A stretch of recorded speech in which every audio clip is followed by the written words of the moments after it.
running on Fridays, and don't embarrass me this time.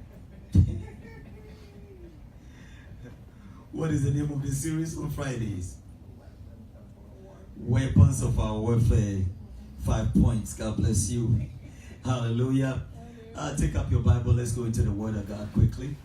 And I won't make any promises that I'll break. I'm not going to say I won't take too long. I never know. So I'll let the Spirit do His work. Amen. But take up your Bible. Amen. Amen. And today we would like to read from 2 Chronicles chapter 20. And I'll read the first 12 verses. We're going to use the whole of 2 Chronicles chapter 20 while we're doing this series, but we go in steps. And I also want to read from a couple more scriptures, and I would read. But while you are on your feet, if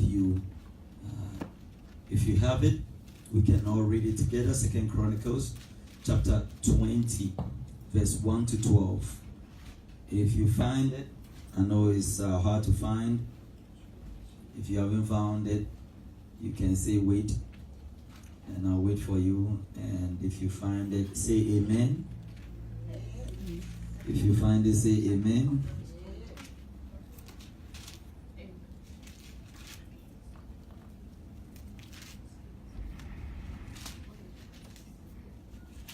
If you find it, say amen. Amen. The last person found it. Glory to God. If you found it, the heading says Jehoshaphat's prayer. Yeah, so you know where we're going. But if you find it, let's go. 1 to 12, let's go. After this, the Moabites and the Ammonites, and with them some of the Meunites, came against Jehoshaphat for battle. Some men came and told Jehoshaphat, a great multitude is coming against you from Edom, from beyond the sea, and behold, they are in Hazazon Tamar, that is En-gedi. Then Jehoshaphat was afraid. Somebody say afraid. Afraid. And set his face, somebody say set his face, to seek the Lord, and proclaim a fast throughout all of Judah. And Judah assembled to seek help. Somebody say help from the Lord. Help from the Lord. From all the cities of Judah, they came to seek the Lord. Verse 5. And Jehoshaphat stood in the assembly of Judah and Jerusalem in the house of the Lord before the new court, and said, somebody say he said, O Lord God of our fathers, are you not God in heaven? You rule over all the kingdoms of the nations. In your hand are power and might, so that none is able to withstand you. Did you not, our God, drive out the inhabitants of this land before your people Israel, and give it forever to the descendants of Abraham your friend? And they have lived in it, and have built you in a sanctuary for your name, saying, if disaster comes upon us, the sword, judgment, or pestilence, or famine, we will stand before this house and before you. For your name is in this house. Somebody say your name is in this house. Your name is in this house. And cry out to you in our affliction, and you will hear and save us. And now, behold, the men of Ammon and Moab and Mount Seir, whom you would not let Israel invade, when they came from the land of Egypt, and whom they avoided and did not destroy, behold, they reward us. Somebody say reward us. Reward us. By coming to drive us out of your possession. which you have given us to inherit. Oh our God, will you not execute judgment on them? For we are powerless against this great horde that is coming against us. We do not know what to do, but our eyes are on you. Amen. Amen. Let us pray. Our Father, we thank you for your word tonight. For you are giving us a word of an affliction upon your people Israel. And under the leadership of Jehoshaphat, who stood before God, your people, and before you, and prayed a prayer and handed the battle over to you, and said that their eyes were on you, O Father. And now we have come to know that there had never been a time that some people, your people, would rise up and call you in times of battle, that you would not fight and defeat our enemies. Tonight, O Lord, so we call upon you. The Father, we are engaged in battles and we are engaged in warfare on every side. Spiritually, physically, and every day and every moment and everywhere in our lives, oh Father. And so here we are come before you, the Lord Jesus. If you, oh God, will rise up and will fight our battles, oh Father, then we shall be overcomers. We pray that for the Lord tonight as your word is coming forth. May your word come, oh God, and wage war, oh God, over what is warring us, oh Father. Pick up a fight, oh God, over those who are fighting us, oh God. Pick up a battle, oh God, over those who have waged war and to battle us, oh God.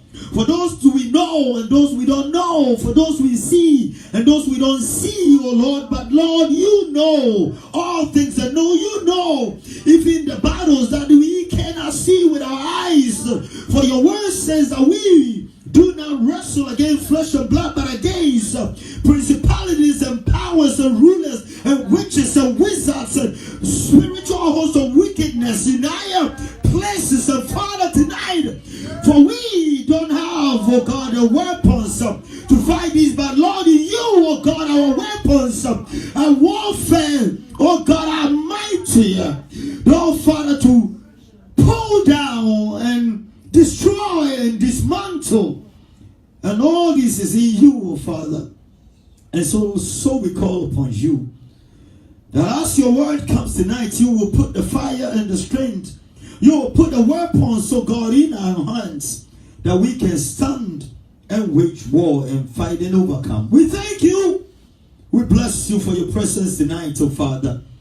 We thank you that, Lord, when you show up for war. Tonight, oh God, is not different. We thank you that you, oh God Almighty, you our God, our mightyful God.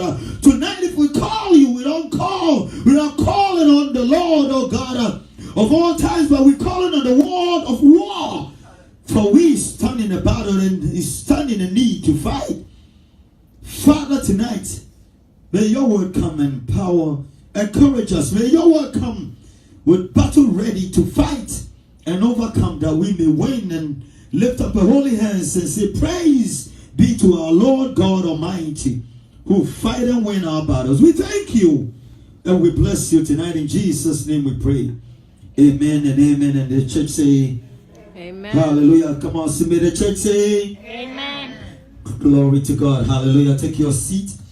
And as I go tonight, and I want to talk about the weapons of warfare. But tonight I want to just drill down in one of the weapons. And as we realized and we learned last week, that there are many weapons that we use to war. Beloved, if I would take you from the known to the unknown, I would want to say that, every time there is a war, a physical war, as we know, that we fight it with weapons. And we know of all weapons, all kind of weapons, of ammunitions and bombs and guns and knives and daggers and all the things that fly and all the things things that you can throw and all the things you can wave and you can, you war and fighting with them in any way. But all the time you fighting so that you may overcome and win and have a dominion or victory over your enemy. Hallelujah, somebody. But tonight is not different. Just that our warfare, as the Bible told us last week, that they are not physical. Our battles are not physical, and so our weapons are neither physical. Hallelujah, somebody. But as our warfare is in the spirit, so also is our weapons also in the spirit.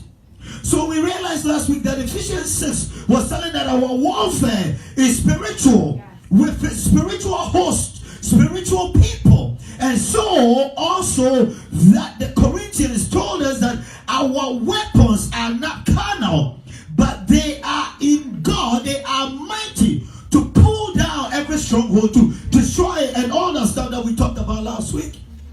But beloved, tonight we are picking on one of those weapons that the Bible says that they are spiritual. Now, some of those weapons, as we go over some of these weeks ahead, we see weapons of prayer, weapons of worship, weapons of the blood of the Lamb, the blood and the testimony of the saints. We see weapons of the name of Jesus. The word of God is a weapon. The Holy Spirit is our weapon. The armor of God, as we know, is our shield and protection.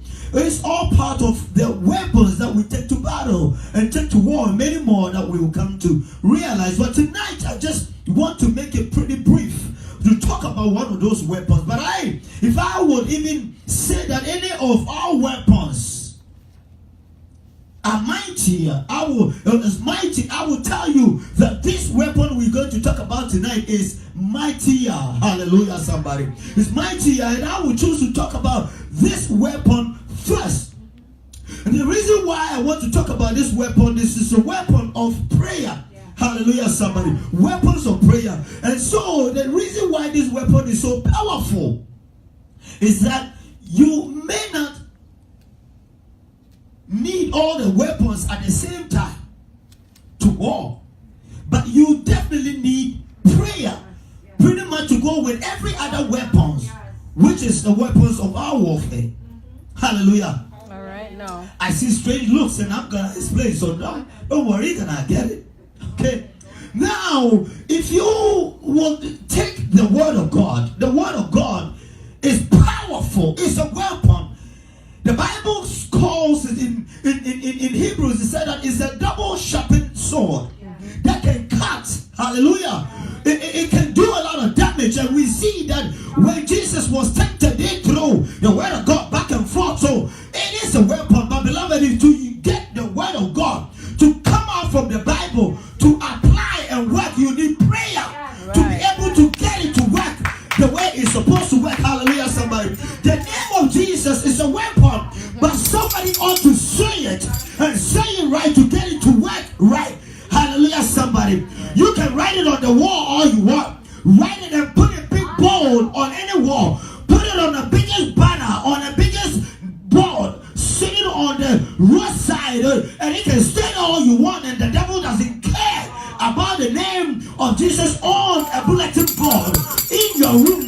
The Bible in your room, it doesn't do anything until somebody call upon that name and mention that name. Then it starts to move mountains and it starts to change and shift things. Somebody. But all this is what we call prayer. Prayer. So somebody says, what is prayer? What is prayer? What is prayer? Prayer is whatever you say out of your mouth. Hallelujah, somebody. Prayer is what that comes out of your mouth. This is what we call prayer. Amen. Most of the times, beloved, Christians don't want to pray. We don't like to pray because the enemy knows that is your strongest weapon. And if he can stop you praying, if he can deny your prayer, if he can make you lazy for praying, if he can give you excuses of not to pray, he take that weapons out of your control. But beloved, knowing your weapon is one thing, using your weapon is another. Amen. But somebody could have a gun, sit there and let somebody come shoot them dead. Somebody can have a stick and they sit there and a dog come and bite them, a snake come and bite them. But beloved, having the weapon, you got to use the weapon. And using all the weapons we talked about is prayer. Amen. You can do without it. So the Bible will talk about it, and Paul will write about it, and he will say that pray without ceasing. He talks about it another time and said, pray all kinds of prayer. Hallelujah, somebody. So because he knows that with prayer, you get to apply, you get to use, you get to fight, you get to battle, and you get to win if you can battle. If you can fight, you get to win. Because if you know, if you understand, if you remember, we said that we have the Lord God himself inside of us. As the Bible says in 1 John chapter 4 verse 4, he said that you have God in you, and therefore you have overcome the world, because he that is in you has already overcome the world. Hallelujah, somebody. But how does the one in you overcome what is out there? Until you get what is in you to be applied to what is out there that is battling you. Do you hear me, church, somebody? Do you hear me? Until you get it to come out of your mouth and come out through your breath and spill it out there and pierce and push and move and spread and tear down, you are a loser. It can be in you all you want. It can be all filled up inside of you. But the devil will keep on reaching. And your warfare will get tighter and get stronger and get more mightier and get more sicker and get more broke and get more destroyed, disappointed and get more depressed and get everything under the sky. Then your weapon, your power is still balled up inside of you. Come on now. Beloved, if I would want to be really, simple, I'll tell you like this. If two people, let's say, get engaged into a battle or fight, one person starts to say whatever they want, it can make the other person very angry. They insult them, they slap them, they assault them, they kick them. It makes them very angry. But beloved, until they retaliate, there is no warfare, there's no battle. It is an assault on this other person. Beloved, but this is what Christians are living today. That we have ignored warfare and we are just sitting down, allowing the enemy to keep on pouncing and pouncing and pouncing and pounding us, and we're not saying anything and we're not doing anything. But the most pathetic thing is that it is so easy to win the war. So easy. It's only about opening your mouth and saying something. And that is what we call prayer. Prayer doesn't have a formula. There are recommendations of how you pray, but beloved, it doesn't have a formula. So we say that if you're going to pray like we pray, we read the prayer of Jehoshaphat here, where he started to praise God and lift God up and talked about how great God is and where God went and gave them the land and all that stuff. That is the model of prayer. But beloved, somebody can sing it in a song and then open their mouth into prayer and then they go to just warfare. But beloved, even that part and what you're doing there in your praise and worship, we say that it is what? A part of warfare. Because if you remember, the Bible says that when Israel used to go to war, they bring the Ark of the Covenant, but the Ark doesn't fight until they lift their voice and say, let the Lord arise. Hallelujah, somebody. I'm going to get into detail of that, but I just want you to see how words out of our mouth can activate some of this warfare or these weapons to become powerful. Amen. To pull down strongholds. Yes.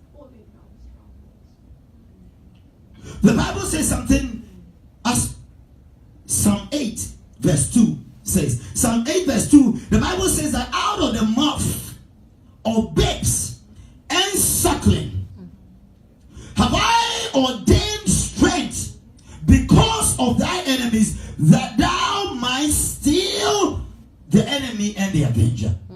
Let me take my time with that. Out of the mouth of babes, out of the mouth of my children, have I prepared, have I ordained strength, or some translation will say power. Have I put power out of the mouth of my children? Have I put power out of their mouth? Have I put power out of their mouth? Have I put power? The power is where? In your mouth. Why? Because God made us in his likeness. And when God was making the heavens and earth, you go to Genesis chapter 1, there was not a thing God made until he spoke. And whatever he said, it became. And so he made us in his likeness, and his power was in his word. And he said, I watch over my word to perform. So also has he put his power in your mouth. And you see what he's saying here in Psalm 8 is not just because you are going to fight a warfare about your personal, but it's bigger than that. It's bigger than that. The warfare that we fight is not only for us. But he says that he has put the strength there because of thine enemies. Thou might, that thou might, or you may steal. What it still means?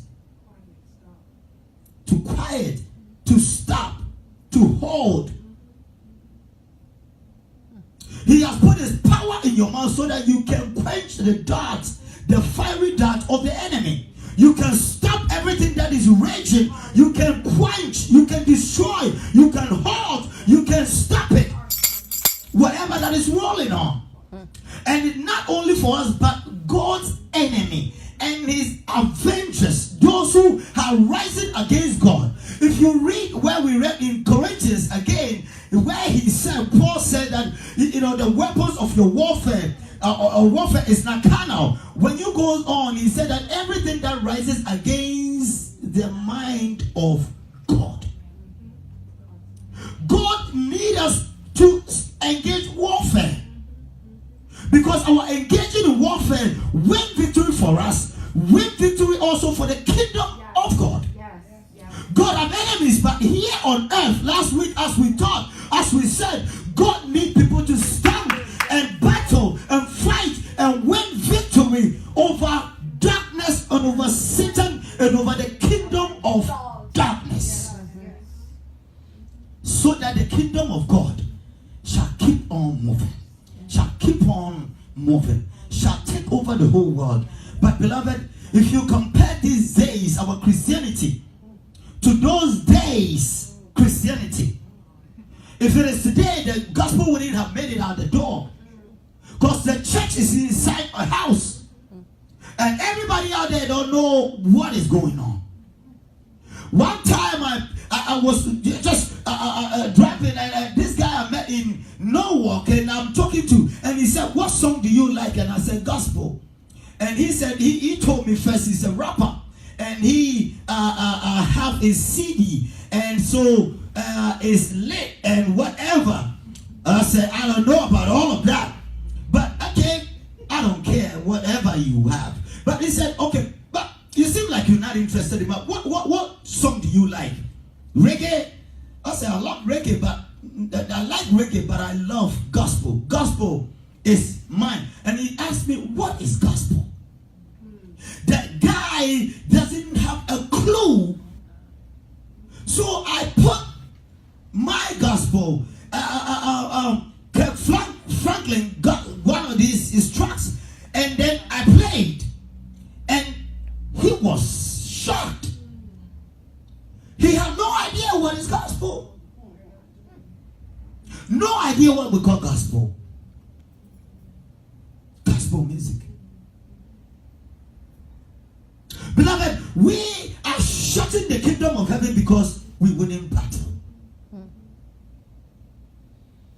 So the Bible is saying that out of the mouth of babes has he prepared his power, his strength to silence the enemy, to shut the enemy down, to stop the enemy from going on and destroying his his kingdom. The Bible says in Proverbs chapter 18, verse 21, he says that he said, the tongue has the power of life and death. Amen. And he that loves it shall enjoy the fruit of it. Hallelujah. The tongue that is in your mouth have the power to kill and to give life. If you go to James, he described the tongue. James chapter 3, and he described the tongue. And he said the tongue is fire. He said that the tongue can burn a forest. So small a device or a part of human being, but yet what damage can the tongue do? The tongue has power to kill and to give life. Beloved, are you eating the fruit of your tongue? Are you eating the fruit of your tongue? Is your tongue doing any work for you that will let you eat or that will let you enjoy, or your tongue is only causing damage and destruction? Are you using your tongue? Are you using your mouth to help you or to hurt you? To bless or to curse? What are we using our mouth for? These days, all we say is just things that will cause you to lose and turn over you, whatever God has given you, over to the enemy. Because every time there is something that comes like a warfare, all we say is, this sickness is gonna kill me. This is, I think I'm gonna lose my job. Today is the day. And we say things that even make the enemy win even further. But the Bible is telling us tonight that Jehoshaphat had 3 nations that rose up to come and battle with him. And the Bible calls it, he said, battle.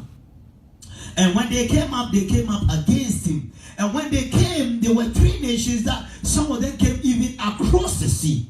And I just say all of this to let you understand that some of the wars that you fight, they are not friendly fights.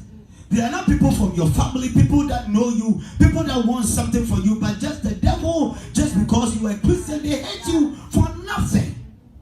Just want to destroy you just because you are the child of God.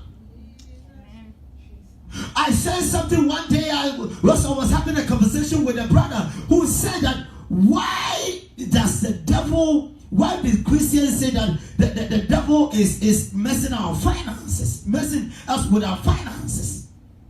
If the devil wants money, why doesn't the devil go to bank? I said, well, the devil doesn't need money. The devil doesn't need money. He messes with your money because he wants you to become broke so you can curse God. He is not interested in your body, your sickness. He's not interested, really. What is that going to do to him? But he wants you to be so sick that you wouldn't believe that God even exists. That the word of God is even true. The only reason that the devil deals with us is to afflict you. So that you wouldn't even believe the word of God. So that you wouldn't even believe that there is a God. This is the stand. This is where our warfare really stands. And so this nation that came from nowhere. And if you read further, you go to the verse 9, Jehoshaphat was saying that these people, we did them a favor a while ago. When we came, God, you said that we shouldn't take out these people. We shouldn't deal with them. We should leave them alone. And now look at how they are rewarding us.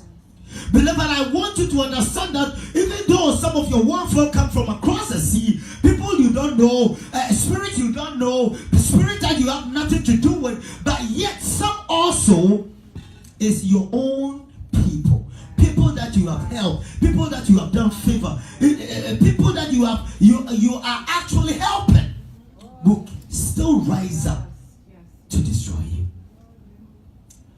In my African circles, I don't know about all of you, but some of our people will not send money to their families. Some will not even pick up a phone and call home. When some of them make it out, they decide they're never gonna go back. if the only way they're going back is their corpse.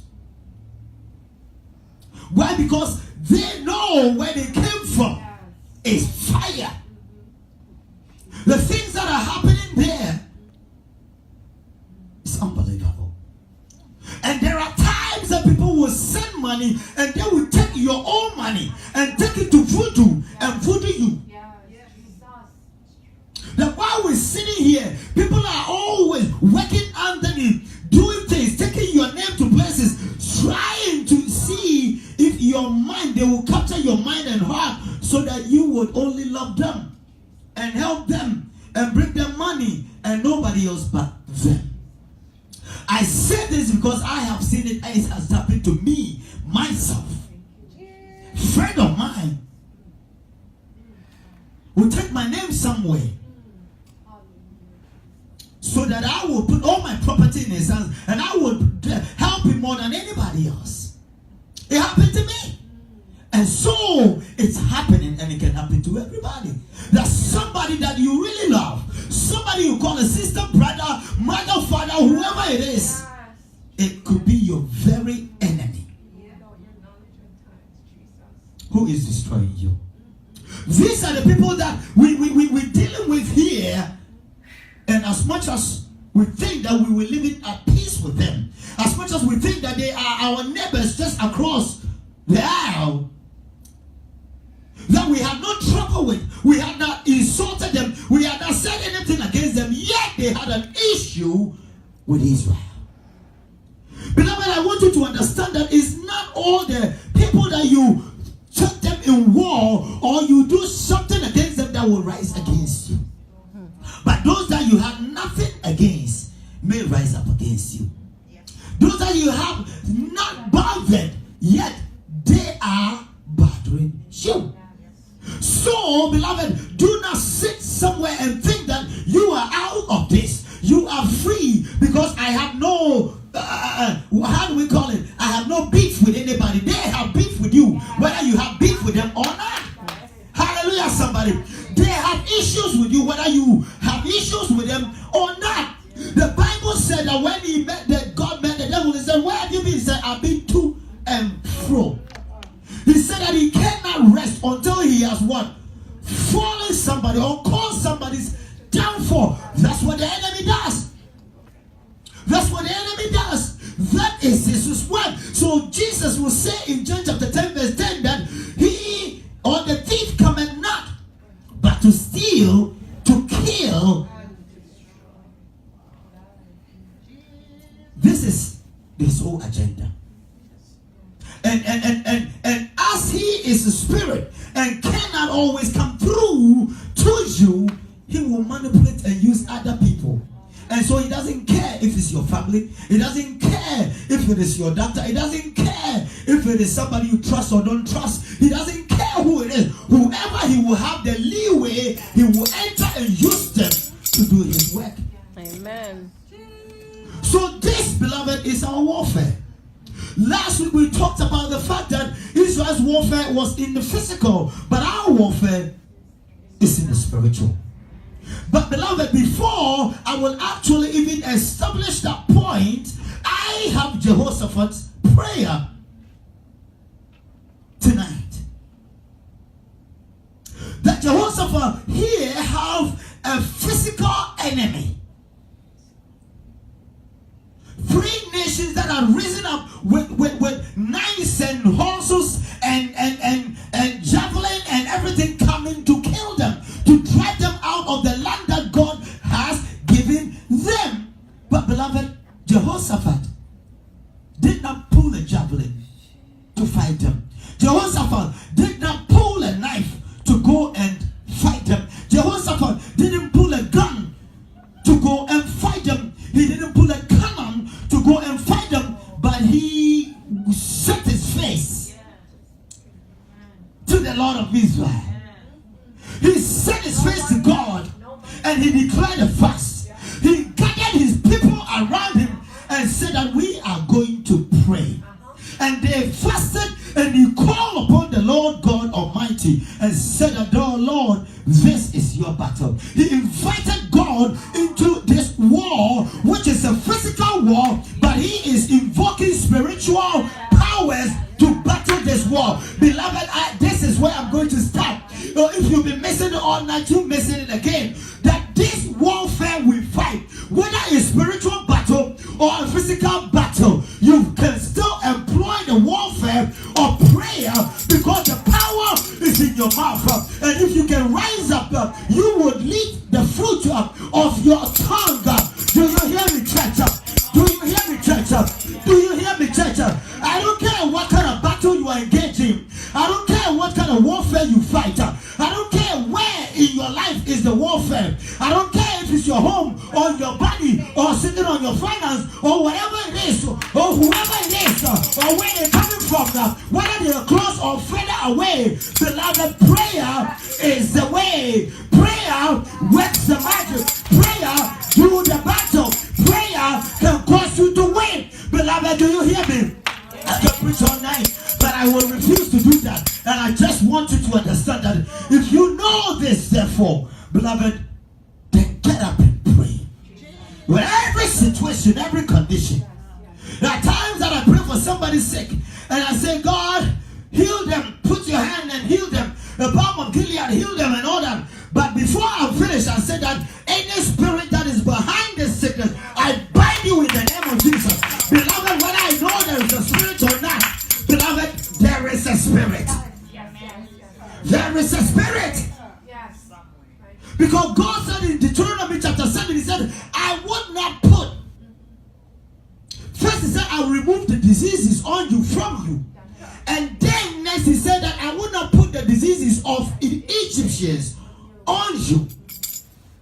As a child of God, you wouldn't or not supposed to have a disease. The Bible said Moses was 120 years old, and yet his eye was not dim, his muscle was not weak, his bone was not achy. He was strong until he died. And it's the same God yesterday, same God today, and will be the same God tomorrow. So don't tell me your old age is bringing you diseases. No, don't tell me I have a hypertension. You don't have it. It's trying to have you, but you fight it and you overcome it and you take it as a warfare and you fight them. Hallelujah.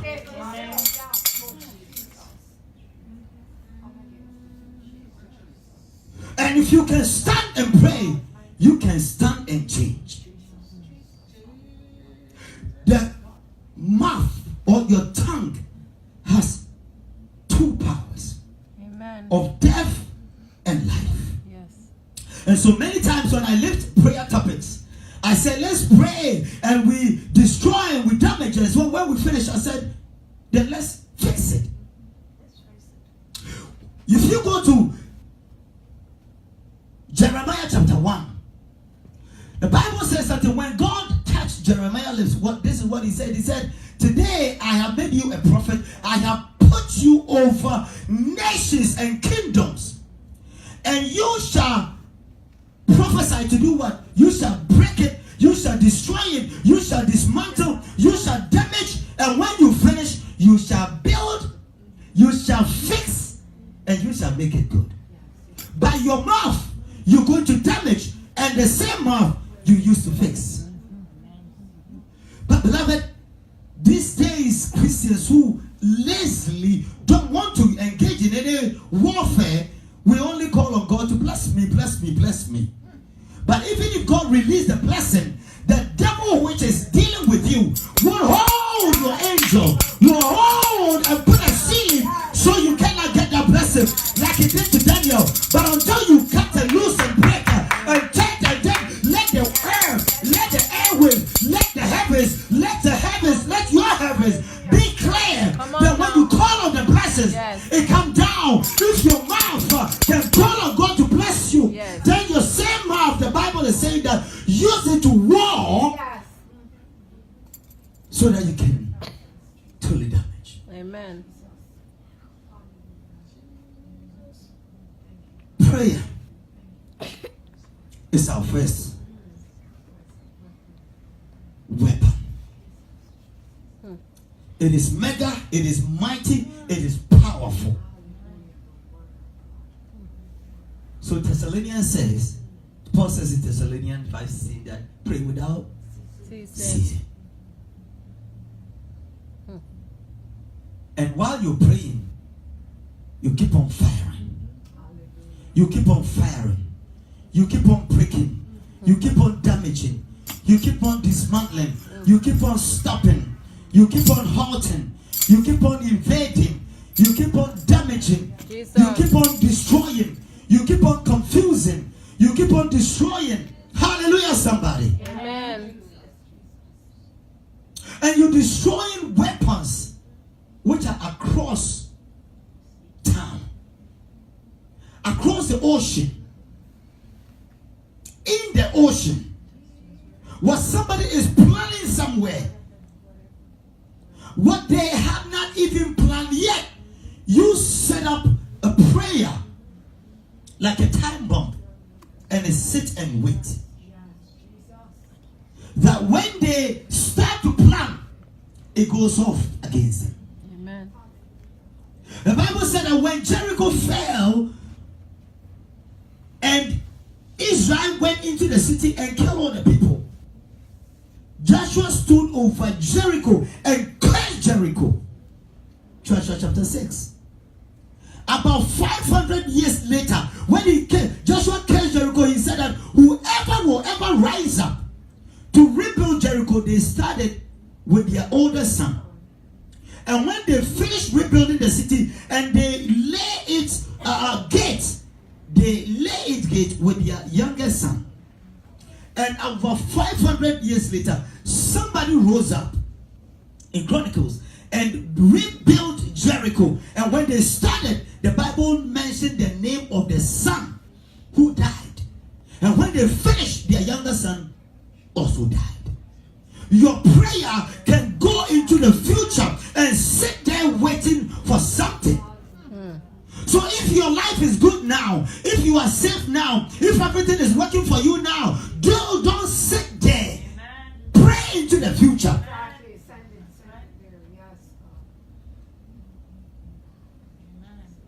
And when the time comes, you could be asleep, but yet it will work. Pray for your children's future. Pray for their marriage. And when the time comes, it cannot fail. Our children are becoming gays and lesbians, pulling their pants here on their back. Beloved, if you are praying for them, then when they shoot the alcohol, they will get sick until they quit. When they hook up with somebody, they will not get together until they quit. Because daddy prayed, because mommy prayed, and so when they get there, it works. Don't sit there and wait for them and let their marriage fail before you start to pray for them. But even your unborn children, deal with some weapons. For you know this generation, this world that we live in, this country that we live in, spoil children like it. It's nobody's business. And if you don't rise up and pray, if you don't rise up and pray, right before your eyes, they slip through your finger and you lose them. And you can do a thing. You touch them and you go to jail. They call the police on you. Somebody standing by, call the police for you. But beloved, if you pray, God takes up the job. And he works them from within. And that enemy which is coming to cause them to do these things, that enemy is already defeated before they even started. The Bible says that if the enemy comes like a flood, rolling to come and just eat you, just take you away, the Spirit of God raise a standard. Beloved, do you want the flood to take you? Then where is the defense? But if you can build the defense, then when the flood comes, it takes the defense. It's not you, but the Spirit stand to defend. when God moved Adam and Eve out of the garden, he said, let us put some protection around this tree, lest the man would know and come back and eat, and then they would become like us. See, the devil thought he was smart, but when he let them eat, was a trickery that was death, but the life. Hallelujah, somebody.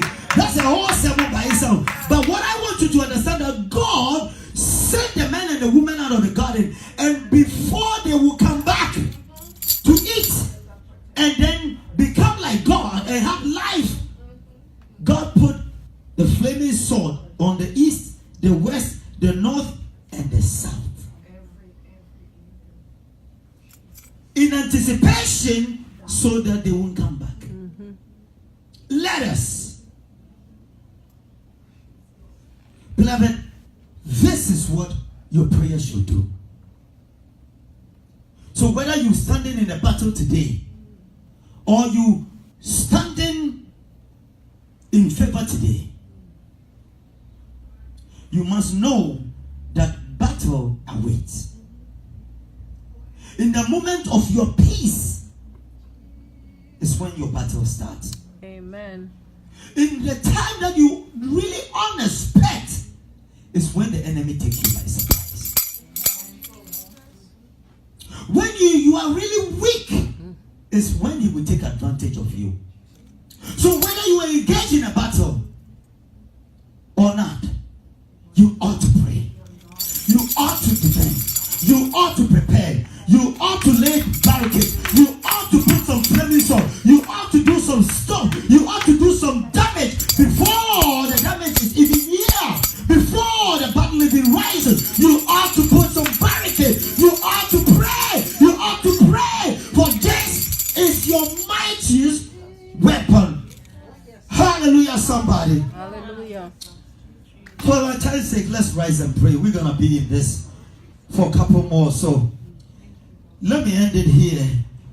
Jehoshaphat, the Bible says that he called on God. And there is no one who had ever called on God and lost. God heard him. And God came in.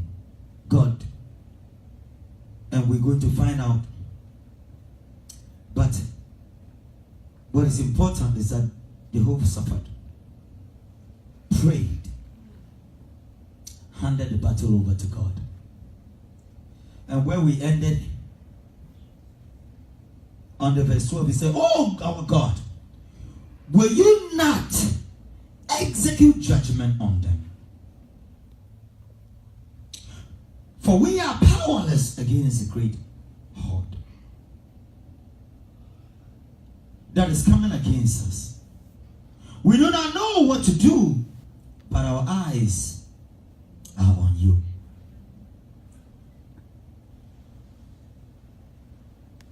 Are you feeling powerless? Is the opposition and oppression against you so powerful that you don't have a clue what to do? Is whatever you're dealing with is so complicated that nobody understands you? Who would you tell that I helped this person and they turn up against me? Who would believe that? But that was exactly what Israel was going through. And yet they didn't ask the other nation, the other country, the other tribe next door for their help. But they went before God. And tonight, we are going to go before God. We are going to seek the face of God. For whatever that is over you, stronger than you, mightier than you, can do it, can have a way, can't solve it, can't help it. God can. I say God can. I said your God can. I say, your God, do you believe your God can? Do you believe the God of Israel can? Do you believe he will? Hallelujah, somebody. If you believe it, why don't you stand on your feet? Let's go into prayer right now. Let's go into prayer right now. Let's go to prayer now. We're not singing. We're not doing. We're going into warring. Hallelujah. If you're angry, if you're mad, and if you feel like something has come over you, for them it was 3 enemies. Triple threat, if you want to call it. I don't know how many is upon you. I don't know if yours is more than what Jehoshaphat had to feel or had to deal with.